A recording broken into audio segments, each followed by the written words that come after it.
ಸುದ್ದಿಗೊಂಚಲ್ಗೆ ಸ್ವಾಗತ. ಕರಿ 9 ವರ್ಷಡ್ ದಕ್ಷಿಣ ಕನ್ನಡ ಜಿಲ್ಲಾ ಗೃಹರಕ್ಷಕ ದಳದ ಸಮಾದೇಷ್ಟರಾದ ದಕ್ಷ ಸೇವೆ ಸಂದಾಯನ ಪುಗರ್ತಿದ ದಂತ ವೈದ್ಯರು ಡಾಕ್ಟರ್ ಮುರಳಿ ಮೋಹನ್ ಚುಂತಾರು ಭಾರತ ಸರ್ಕಾರದ ಮಂತ್ರಾಲಯದ ಶಿಫಾರಸಡ್ ಪ್ರತಿಷ್ಠಿತ ರಾಷ್ಟ್ರಪತಿ ವಿಶಿಷ್ಟ ಸೇವಾ ಪದಕಗೆ ಆಯ್ಕೆಯಾದರು. ಪುಗರ್ತಿದ ದಂತ ವೈದ್ಯರಾದ ದಂತ ಸರ್ಜನಾದ ವೃತ್ತಿ ಸೇವೆಡ್ ಸರಿಸುಮಾರು 25 ವರ್ಷಡ್ ಮಾಮಲ್ಲ ಪುದರ್ಪಡೆಯಿನ ಡಾಕ್ಟರ್ ಮುರಳಿ ಮೋಹನ್ ಚುಂತಾರು ವೈದ್ಯಕೀಯ ಲೇಖನ ಎಡ್ಡೆ ಪಾತ್ರಗಳ ಪರಿಣತರು. ಕರಿ 9 ವರ್ಷಡ್ ದಕ್ಷಿಣ ಕನ್ನಡ ಜಿಲ್ಲಾ ಗೃಹರಕ್ಷಕ ದಳಟ್ ಸಮಾದೇಷ್ಟರಾದ 6 ಸಂದಾಯಿನ ಪ್ರಾಮಾಣಿಕ ಪಾರದರ್ಶಕ ನಿಷ್ಪಕ್ಷಪಾತ ಬೊಕ್ಕ ನಿಷ್ಕಾಮ ಸೇವೆಯನ್ನು ಗುರುತಿಸಾದ ಭಾರತ ಸರ್ಕಾರದ ಮಂತ್ರಾಲಯದ ಶಿಫಾರಸುದಲಕ ಪ್ರತಿಷ್ಠಿತ ರಾಷ್ಟ್ರಪತಿಲಿನ ವಿಶಿಷ್ಟ ಸೇವಾ ಪದಕಗೆ ಆಯ್ಕೆಯಾದರು. ಇನ್ನಿತ ಪ್ರಶಸ್ತಿ ಪ್ರಮಾಣ ಪತ್ರನು ಬೆಂಗಳೂರು ನಡತಿನ 78ನೇ ಸ್ವಾತಂತ್ರ್ಯೋತ್ಸವದ ಸಂದರ್ಭ ಪಡೆಯುಂಡಿನ ಡಾಕ್ಟರ್ ಮುರಳಿ ಮೋಹನ್ ಚುಂತಾರ್ ಬೇಗಡೆ ರಾಷ್ಟ್ರಪತಿಲಿನ ಕೈ ಹಿಡಿದು ರಾಷ್ಟ್ರಪತಿ ಪದಕಲ್ನ ಪಡೆಯರವುಳ್ಳರು. 2015 ಜನವರಿ 6ರಂದು ದಕ್ಷಿಣ ಕನ್ನಡ ಜಿಲ್ಲಾ ಗೃಹರಕ್ಷಕ ದಳದ ಸಮಾದೇಷ್ಟನಾಗಿ ಅಧಿಕಾರ ವಹಿಸಿಕೊಂಡಿರ್ತೇನೆ. 9.5 ವರ್ಷಗಳಿಂದ ಪ್ರಾಮಾಣಿಕವಾಗಿ ನಿಷ್ಕಾಮ ಸೇವೆಯನ್ನು ಸಲ್ಲಿಸ್ತಾ ಇದ್ದೇನೆ.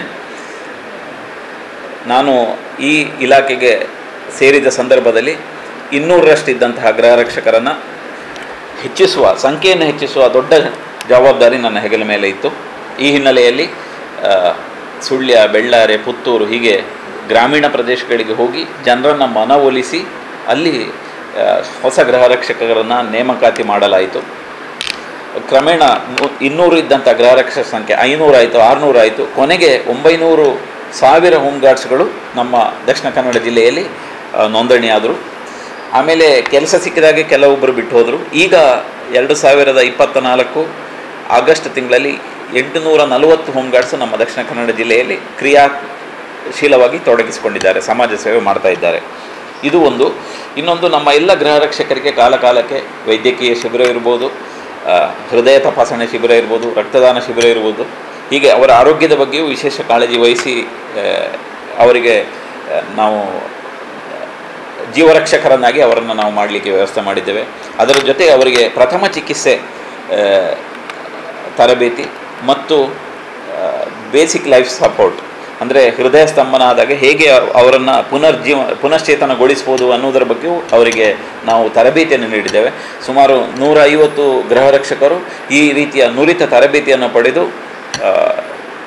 ಅಗತ್ಯ ಬಿದ್ದಲ್ಲಿ ಸಮಾಜದ ಸೇವೆ ಸಲ್ಲಿಸಲಿಕ್ಕೆ ಸದಾ ಸಿದ್ಧರಿರುತ್ತಾರೆ.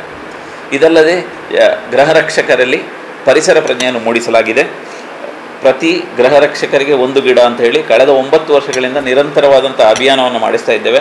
ಕಳೆದ 9.5 ವರ್ಷಗಳಲ್ಲಿ ದಕ್ಷಿಣ ಕನ್ನಡ ಜಿಲ್ಲೆಯಲ್ಲೂ ಎಲ್ಲ 15 ಘಟಕಗಳಿಗೆ ಹೋಗಿ 10 ಬಾರಿ ಹೋಗಿ ವನ ಮಹೋತ್ಸವ ಕಾರ್ಯಕ್ರಮವನ್ನು ಮಾಡಿದ್ದೇವೆ.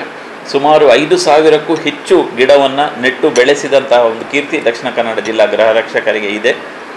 ಇದಲ್ಲದೆ ಸ್ವಚ್ಛತಾ ಅಭಿಯಾನ, ನಮ್ಮ ಪರಿಸರ ಸ್ವಚ್ಛವಾಗಿದ್ದರೆ ನಮ್ಮ ಆರೋಗ್ಯ ಚೆನ್ನಾಗಿರ್ತದೆ, ನಮ್ಮ ಮನಸ್ಸು ಚೆನ್ನಾಗಿದ್ದರೆ ನಮ್ಮ ಮಾನಸಿಕ ಆರೋಗ್ಯ ಚೆನ್ನಾಗಿರ್ತದೆ. ಈ ಹಿನ್ನೆಲೆಯಲ್ಲಿ ಪರಿಸರದ ಸ್ವಚ್ಛತೆಯನ್ನು ಹೆಚ್ಚಿಸುವ ಕಾಳಜಿಯನ್ನು ಗೃಹರಕ್ಷಕರು 100 ಸ್ವಚ್ಛತಾ ಅಭಿಯಾನವನ್ನು ಮಾಡಿರುತ್ತೇವೆ. ಅದಲ್ಲದೆ ಕಡಲ ತೀರದ ಸ್ವಚ್ಛತಾ ಅಭಿಯಾನ 100ಕ್ಕೂ ಹೆಚ್ಚು ಬಾರಿ ನಮ್ಮ ಎಲ್ಲ ಗೃಹರಕ್ಷಕರು ಮಾಡಿರುತ್ತಾರೆ.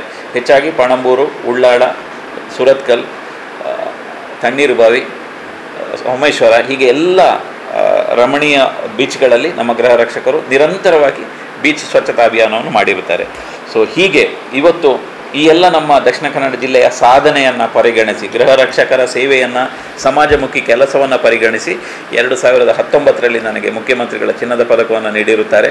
ಆ ಬಳಿಕ ಈಗ 2024ರಲ್ಲಿ ರಾಷ್ಟ್ರಪತಿಯವರ ಶ್ಲಾಘನೀಯ ಸೇವಾ ಪದಕಕ್ಕೆ ನನ್ನನ್ನು ಆಯ್ಕೆ ಮಾಡಿರುತ್ತಾರೆ. ಬಹಳ ಸಂತೋಷದ ವಿಷಯ.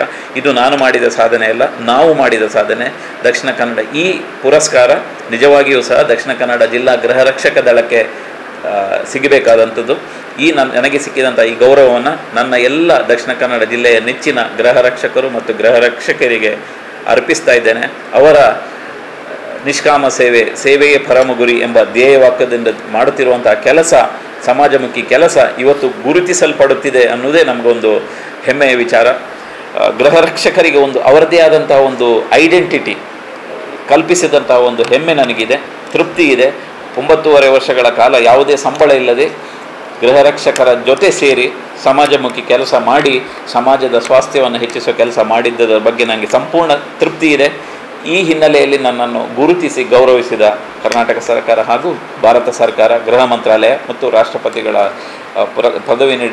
ಪುರಸ್ಕಾರ ನೀಡಿದಂಥ ಎಲ್ಲರಿಗೂ ನಾನು ಋಣಿಯಾಗಿರ್ತೇನೆ. ಮಗದೊಮ್ಮೆ ಈ ನನಗೆ ಸಿಕ್ಕಿದ 2 ಪದಕಗಳನ್ನು ದಾಖಾ ಜಿಲ್ಲೆಯ ಗೃಹರಕ್ಷಕ ದಳದ ಎಲ್ಲ ಗೃಹರಕ್ಷಕ ಮತ್ತು ಗೃಹರಕ್ಷಕಿಯರಿಗೆ ಸಮರ್ಪಿಸ್ತಾ ಇದ್ದೇನೆ. ಜೈ ಹಿಂದ್.